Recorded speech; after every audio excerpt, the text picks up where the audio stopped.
ఎప్పుడు సన్యాసత్వంలో కాదు, స్టార్టింగ్లోనే బాల్య దినముల యందే నువ్వు కనెక్ట్ అవ్వాలి.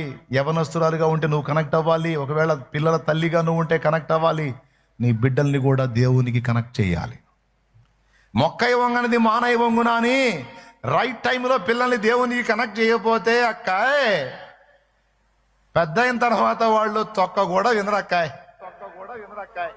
అమ్మా దేవుడు అమ్మంటే మమ్మీ ఆపు నీ సోది అంటారు. అమ్మా మమ్మీ నువ్వు దేవుని వాక్యం పదే పదే చెబుతున్నావు అనుకో, పిల్లలు పెద్ద అయ్యాక నువ్వు మామూలు మమ్మీలా కనపడు, ఐగుప్తు మమ్మీలా కనపడతావు. స్తోత్రం. మమ్మీ మమ్మీ చిన్న పిల్లలు అప్పుడే సరిగ్గా నాటు మమ్మీ.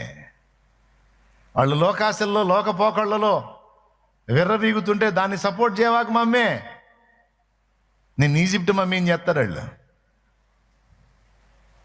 వాళ్ళు పసితనంలో ఉన్నప్పుడే, సరిగ్గా వాళ్ళ హృదయాలు ఫ్రెష్గా ఉన్నప్పుడే, తెల్లని పేపర్ వలె ఉన్నప్పుడే దేవుని సంగతులు, దేవుని అనుభవాలు, దేవుని విషయాలు వాళ్ళ హృదయాల్లో ముద్రితమయ్యేటట్టు నువ్వు జాగ్రత్త పడు. వాళ్ళని దేవుని కొరకు సిద్ధపరచు. కొంతమంది తల్లులకు ఆభారం ఇస్తాడు దేవుడు.